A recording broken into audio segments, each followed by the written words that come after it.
Olá, nós estamos recebendo a visita do presidente estadual do Podemos, aqui em Araçatuba, vereador na capital paulista, Mário Covas Neto. Tudo bem, vereador? Tudo bom, e você? Tudo jóia. Qual o objetivo da sua visita aqui na nossa cidade hoje? Bem, nós estamos agora num período de pré-campanha eleitoral.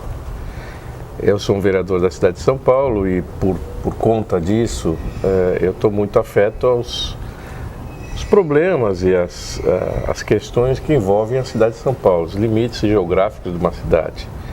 Ainda que seja a capital, com todas as suas contradições, seus problemas, é muito restrito àquele território. E o que a gente está fazendo é circulando pelo estado, um pouco vendo a realidade do interior, do resto do estado, os problemas que afligem cada um dos municípios.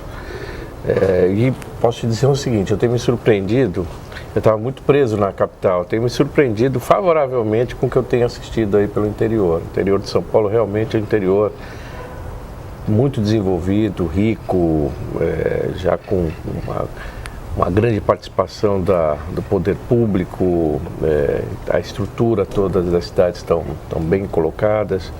Claro que problemas existem em qualquer lugar, mas eu diria que na capital os problemas são mais evidentes do que no interior. Mas, enfim, troca de experiência e também divulgando um pouco nossas ideias, o que a gente pensa a respeito do país, o que a gente pensa a respeito da política de modo geral. Como é que está a sua corrida para o Senado? Então, ela está indo muito bem. Eu acho que a gente tem uma chance bastante razoável de ganhar a eleição.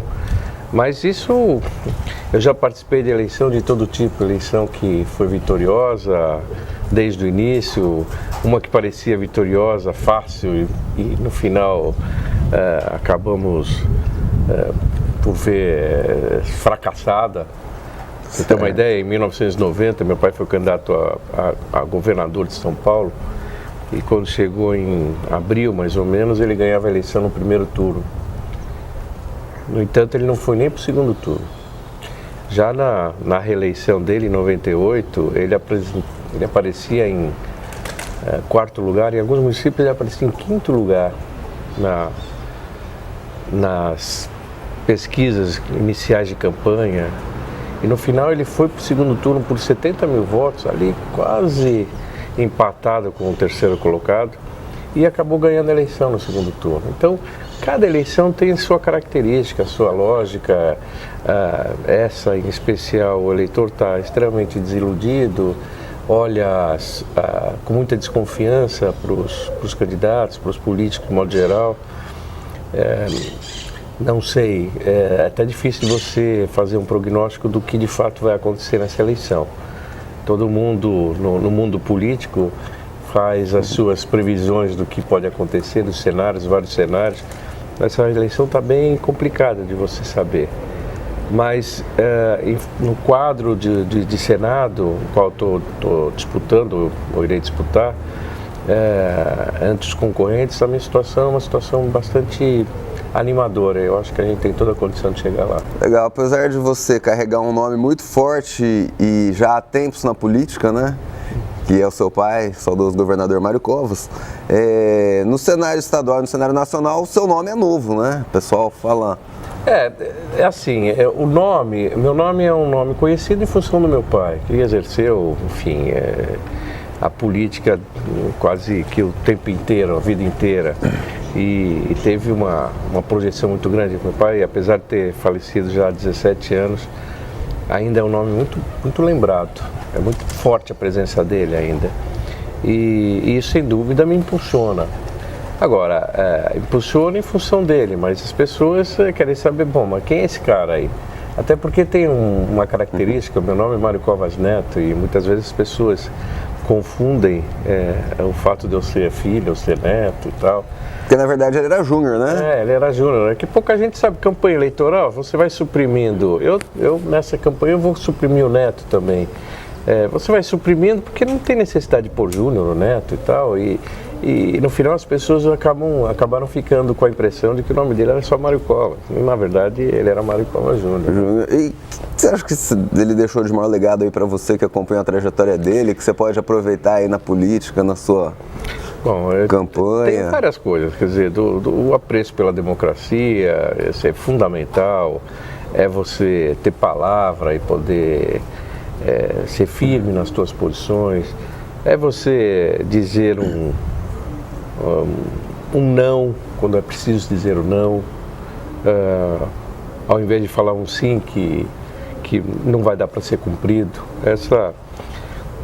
Esse tipo de descrença que a população tem com os políticos, de que prometem e não cumprem, é muito em função disso. Eu acho que isso ele não tinha nenhum problema em dizer não. Ele justificava o não.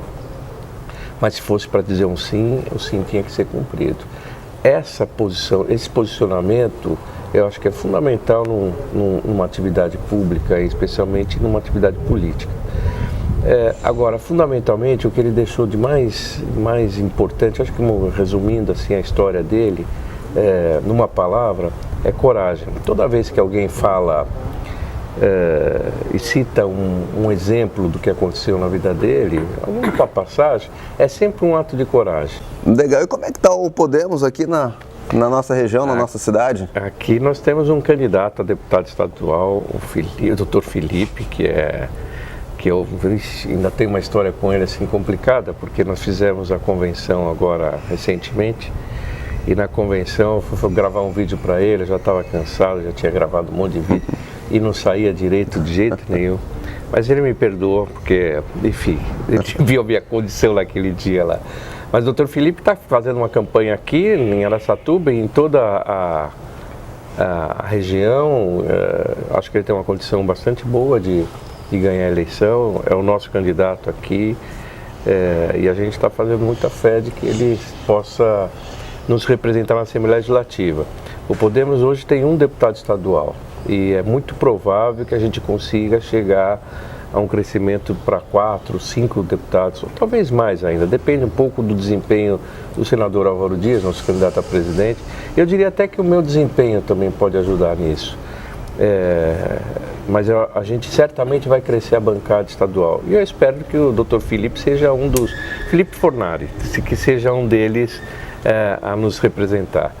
Legal. E você, só para a gente finalizar aqui, seu pai era muito conhecido por ser um dos grandes líderes do PSDB, né, líder tucano. Você não quis seguir a linha partidária dele? Não, eu estive no PSDB desde a sua fundação até março deste ano. Portanto, foram uma convivência de 28 anos. Ocorre que o PSDB, infelizmente, ele deixou de ser o PSDB da sua criação. Eu participei desde o início mesmo. Eu era responsável pelo escritório político do meu pai em São Paulo. Então, eu vivi o problema que era o PMDB à época e que causou todo o descontentamento de um grupo político, especialmente aqui de São Paulo, que saiu do PMDB para fundar o PSDB. E saiu do PMDB que era a situação, era governo, foi para a oposição, num caminho inverso do que normalmente se faz. E criou-se um partido que tinha um componente ideológico próximo, mas tinha um componente ético muito forte. Isso ao longo do tempo ele foi se perdendo e hoje, infelizmente, o PSDB saiu de um partido de líderes para um partido de donos. E os líderes indicam os caminhos, a gente segue os caminhos em função da própria liderança.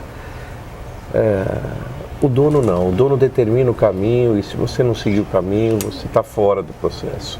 Então, o PSDB não é mais aquele PSDB de lá de trás e por isso eu saí e procurei um outro rumo. Legal, então, muito obrigado pela participação e boa sorte aí na sua caminhada. Obrigado, viu? Eu que agradeço. Legal. E, enfim, cumprimento a todos os ouvintes.